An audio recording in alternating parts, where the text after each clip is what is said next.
आणि म्हणून उद्याच्या काळामध्ये असे प्रकार हे आपल्या इकडं महाराष्ट्रात नाही, देशात नाही, जिथं जिथं हिंदू असत त्या ठिकाणी घडून याच्याकरता आपल्याला हा आजचा रस्ता रोकोचं आंदोलन या ठिकाणी आज आपण केलं आहे.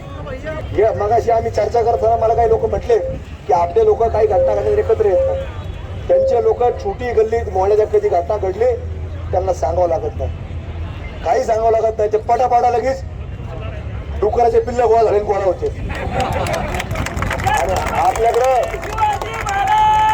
काय करते पण आपली आता आपल्यापर्यंत माहिती मिळते, पोलिसांपर्यंत माहिती मिळत नाही असं होत नाही. आपल्या अगोदर अशा घटनांचं अशा कृत्यांचं पोलिसांना सगळी माहिती असते, पण अजूनपर्यंत गुन्हा दाखल झाला नाही.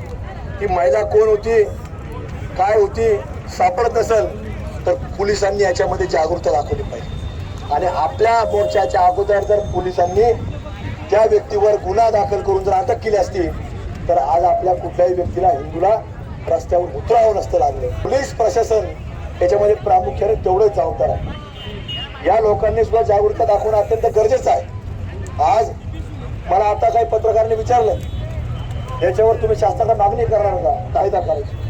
आता शासनाकडे कशा कशाची मागणी करायची कायदा. आता आपण सुद्धा जागरूकता दाखवली पाहिजे. आपल्याकडं